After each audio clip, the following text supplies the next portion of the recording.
Un monstruo viene a verme, por Patrick Ness. Un monstruo viene a verme. El monstruo apareció pasada las 12 de la noche, como hacen todos los monstruos. Connor estaba despierto cuando el monstruo llegó. Acababa de tener una pesadilla. Bueno, una pesadilla no. La pesadilla, la que tenía tantas veces últimamente, la de la oscuridad y el viento y los gritos. La pesadilla en la que unas manos escapaban de las suyas por muy fuerte que las sujetara, la que acababa siempre con «Vete», susurraba Connor a la oscuridad de la habitación en el intento de que la pesadilla retrocediera, de que no lo siguiera al mundo del despertar. «Vete de una vez». Miró el reloj que su madre había colocado en la mesilla. Las 00:07.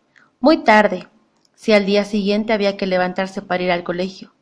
Tarde, sobre todo, para un domingo por la noche. No le había contado a nadie lo de la pesadilla. A su madre, por razones obvias, pero tampoco a su padre, cuando hablaban por teléfono cada 2 semanas, más o menos. Y, por supuesto, tampoco a su abuela, ni a nadie del instituto. Eso por descontado. Lo que sucedía en la pesadilla no tenía por qué saberlo nadie. Connor miró adormilado su habitación y frunció el ceño. Algo se le estaba escapando. Se sentó en la cama un poco más despierto. La pesadilla lo iba soltando. Pero había algo que no podía precisar. Algo diferente. Algo... Aguzó el oído intentando desentrañar el silencio, pero solo oyó los ruidos de la casa en calma. De vez en cuando, el crujido de algún mueble en el desierto piso de abajo, o el roce de las mantas en la habitación de al lado donde su madre dormía. Nada. Y luego algo. Aquello que lo había despertado. Alguien decía su nombre. Connor. Sintió una oleada de pánico, se le encogieron las tripas. ¿Lo había seguido? Había conseguido salir de la pesadilla y... No seas idiota, se dijo. Eres mayor para creer en monstruos. Y lo era. Había cumplido los 13 el mes anterior. Los monstruos eran cosa de bebés. Los monstruos eran cosa de niños que se hacían pis en la cama. Los monstruos eran... Connor. Ahí estaba otra vez. Connor tragó saliva. Era un octubre inusitadamente cálido y la ventana estaba abierta. Tal vez el roce de las cortinas movidas por la brisa sonara igual que... Connor. Vale, no era el viento. Era una voz, pero no una voz conocida. No era la de su madre, eso seguro. No era para nada una voz de mujer. Y por un instante se preguntó si su padre no habría hecho un viaje sorpresa desde Estados Unidos y habría llegado demasiado tarde para llamar por teléfono y... Connor. No, su padre no. Esa voz tenía un sonido muy peculiar, un sonido monstruoso, salvaje e indómito. Entonces oyó fuera un crujido, como si un ser gigantesco caminara por un suelo de madera. No quería levantarse a mirar, y a la vez una parte de él lo deseaba más que nada en el mundo. Se zafó de las mantas, se levantó de la cama y fue hasta la ventana. A la pálida luz de la luna vio claramente la torre de la iglesia, en la pequeña colina que había detrás de la casa, allí donde las vías del tren trazaban una curva, 2 líneas metálicas que lanzaban un pálido resplandor en mitad de la noche. La luna también brillaba sobre el cementerio adosado a la iglesia, lleno de lápidas que apenas se podían leer. Connor vio también el enorme tejo que crecía en el centro del cementerio, un árbol tan viejo que parecía hecho de la misma piedra que la iglesia. Sabía que era un tejo, porque se lo había dicho su madre, primero de pequeño, para que no se comiera las bayas que eran venenosas, y luego otra vez el año anterior, cuando ella miró por la ventana de la cocina con la expresión rara y le dijo, «¿Sabes que eso es un tejo, verdad?» Y entonces oyó de nuevo su nombre, Connor, como si se lo dijeran muy bajito a los 2 oídos a la vez. «¿Qué?» dijo Connor, con el corazón dándole saltos en el pecho.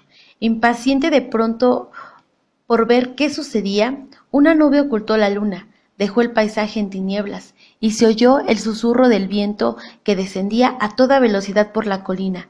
se metía en su cuarto y se mecía las cortinas. Sonó otra vez el crujido seco de la madera, como el gemido de un ser vivo, como el estómago hambriento del mundo pidiendo a gritos su comida. Entonces pasó la nube y volvió a brillar la luna sobre el tejo, que ahora estaba plantado en medio de su jardín, y ahí estaba el monstruo. Mientras Connor lo miraba, las ramas más altas del árbol se juntaron hasta tomar la forma de una cara enorme y terrorífica, con un destello del que surgió una boca, una nariz y hasta unos ojos que lo miraban fijamente. Otras ramas se enredaron unas con otras, sin parar de crujir, sin parar de gemir, hasta formar dos largos brazos y una segunda pierna, apoyada junto al tronco principal. El resto del árbol fue uniéndose en torno a una espina dorsal, después en un torso, y las hojas, finas como agujas, trenzaron una piel peluda y verde que se movía y respiraba como si debajo hubiera músculos y pulmones. Más alto ya que la ventana, el monstruo crecía a lo ancho e iba dando forma a una figura imponente, la figura de algo que parecía fuerte, que parecía poderoso. Miraba fijamente a Connor, que oía el rugido huracanado de la respiración que salía por su boca. El monstruo apoyó las gigantescas manos a ambos lados de la ventana, agachó la cabeza hasta que sus enormes ojos ocuparon todo el marco y clavó en Connor una mirada fulminante. La casa gimió quedantemente bajo el peso del monstruo, y entonces el monstruo habló. «Connor O'Malley», dijo, y una ráfaga enorme de aquella cálida respiración que olía a hojas descompuestas entró por la ventana de Connor, echándole el pelo hacia atrás. La voz del monstruo retumbaba, sonaba alta y baja a la vez, con una vibración tan honda que Connor la sentía dentro del pecho. «Vengo por ti, Connor O'Malley». El monstruo se apretó contra la casa y cayeron cuadros, libros, aparatos electrónicos y un viejo rinoceronte de peluche.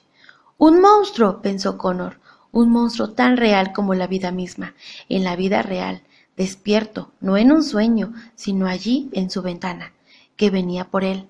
Pero no salió corriendo, de hecho ni siquiera estaba asustado.